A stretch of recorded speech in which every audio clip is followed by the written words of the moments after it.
What's up, everybody? Welcome back. So the regular season has officially ended, and the Knicks did end the regular season in rather disappointing fashion. However, the Knicks played several of those games with players out due to rest, to injury recovery purposes, and the Knicks lost a very close game to the Celtics in overtime at home, blew a lead against the Cavs in Cleveland. Oh no, sorry, in New York, and they lost a game to the Pistons. However, in the Pistons game, PJ Tucker played 27 minutes, a 40-year-old veteran who will never play in the playoffs unless there is some major injuries going on. So that tells you the story of what was happening with the Knicks at the end of this regular season. The game against Cleveland was missing several of its players, but so were the Knicks. So it's not a game that I necessarily pay too much attention to. It was frustrating in the moment, however, it's just something that you have to move on from as a Knicks fan. And the game against Boston was just a close overtime loss, and it happens, like it is what it is. But it was encouraging to see the Knicks play a close game against them with the fully healthy squad. So that's a different conversation for a different video. But in this video, I want to get into the Knicks playoff preview. So the first round matchup against the Detroit Pistons is set. The Knicks will play game one on Saturday at 6 p.m. at home, of course, because the Knicks are the third seed. So guaranteeing home court advantage there. But the truth is, I do believe that the Knicks will win this series, and I'll get into why. Although the Knicks lost their regular season series to the Detroit Pistons, in two of the losses against Detroit, one being the other day where PJ Tucker played 27 minutes, as I alluded to, and another game the Knicks had lost, I believe, at the Garden, but Karl Anthony Towns did not play in that game. And I don't believe Mitchell Robinson did either. So the Knicks are yet to play the Pistons at full strength this season. The one time that we did beat Detroit early in the year in a 30-point blowout was without Mitchell Robinson as well. So I mention all this because although Mitchell Robinson is an injury-prone player, he's very healthy heading into the postseason.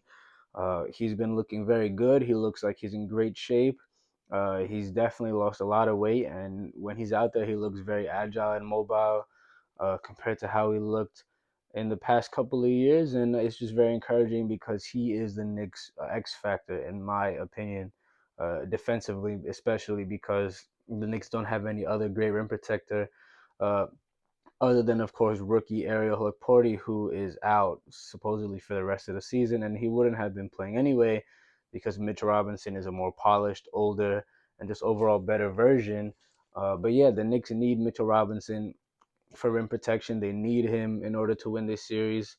And yeah, I think the Knicks will win this series in 4 or 5 games.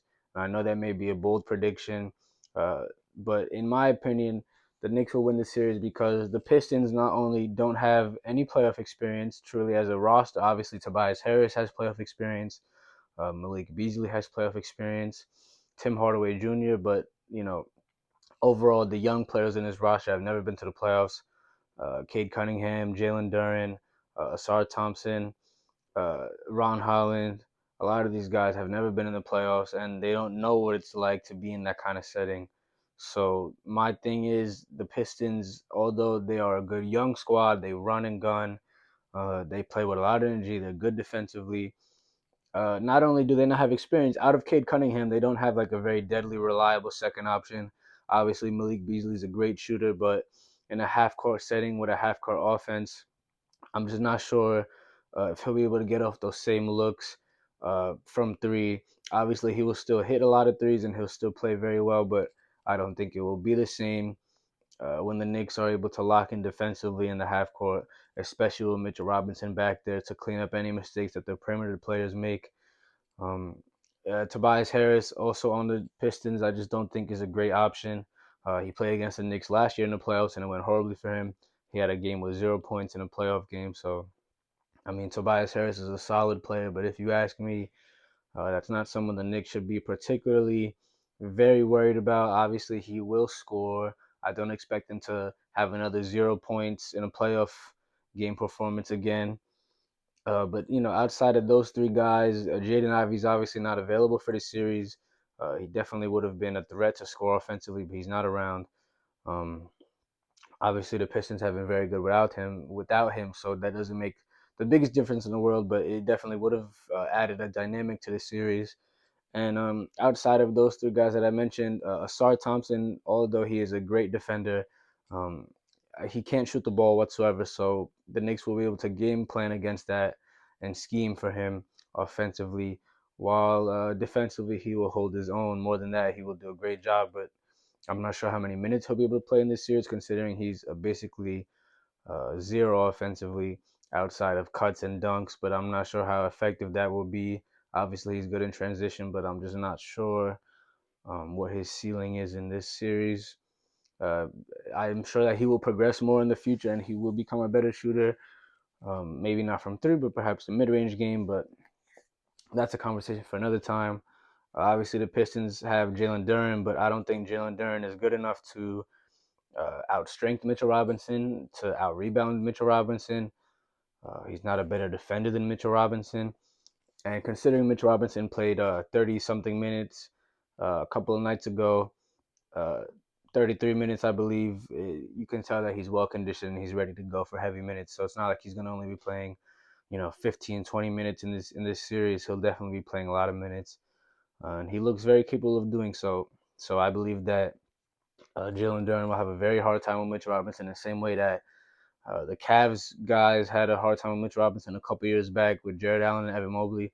Obviously, those guys are much better than they were then, but Jalen Duren is basically in the same position that those Cavs big men were, where they're young, good, upcoming centers that are good, obviously, at their position. They're good defenders, they're good rebounders, but he's just not ready to be going toe to toe with Mitchell Robinson, in my opinion.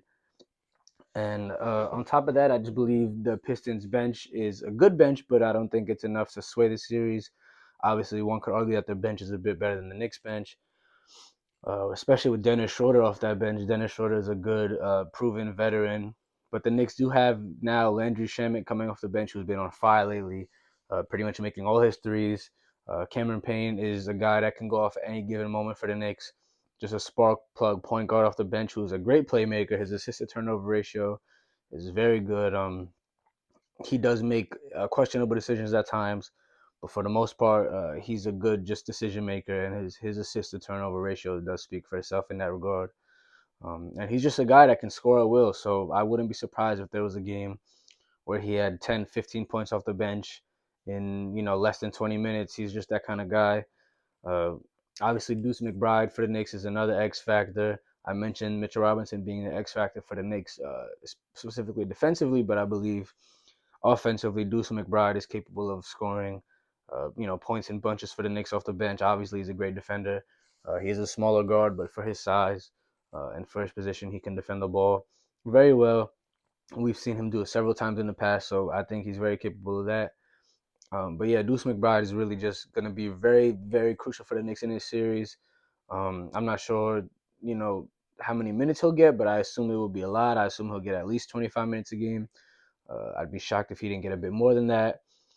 And just like overall for the Knicks, like defensively, I believe that the matchup for Cade Cunningham will be and has to be OG Anunoby, one of the best defenders in the NBA. He's around the same size as Cade Cunningham, if not a bit taller. I believe he's a bit taller. Um, and yeah, I just think he can make Cade's life very difficult. I think the Knicks can blitz Cade Cunningham a lot. I think they can hedge screens with him a lot. I think they can just make life very difficult. And, Tom Thibodeau and the Knicks can just say, like, someone else has to beat us. Someone else is going to have to score in bunches at a high rate, because if Cade Cunningham struggles, I believe this series ends very quickly. I believe that will happen. I think Cade Cunningham is an excellent player. I think he'll be better than Brunson in a year or two. But as of right now, Brunson is still the better player. He's still the better closer. I think Cade will have a hard time in his first playoff series. So I've got the Knicks winning in 4 or 5 games. I could see this technically going 6 games if just something went wrong with the Knicks, which is something that happens quite often, especially this year. But I'm fairly confident that defensively the Knicks will do a great job. I think Mikal Bridges will do a great job guarding. I would believe that he would be responsible for guarding either Malik Beasley or Tobias Harris, but either way, Mikal is another great defender for the Knicks, so I don't have any doubts that he will step his game up. Obviously, he's had an up and down year, but I'm choosing to be positive heading into this playoff series. I know a lot of people on Knicks Twitter and a lot of people just in general be very negative, and I'll be honest, I was being very negative a couple of days ago, but I'm just choosing to believe in my team. I mean, I could sit here and be negative and say that the Knicks are going to lose or whatever, but look, the playoffs are a different animal. The playoffs are a different beast.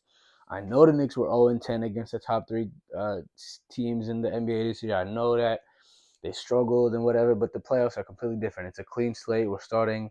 The records are 0-0 for everybody. So I think the Knicks are going to be able to take care of the Pistons. Like, it doesn't matter that they lost the regular season matchup. If you remember years ago, in 2021, the Knicks swept the Hawks in the regular season series and then lost to the Hawks in 5 games in the playoffs. So it's not indicative at all.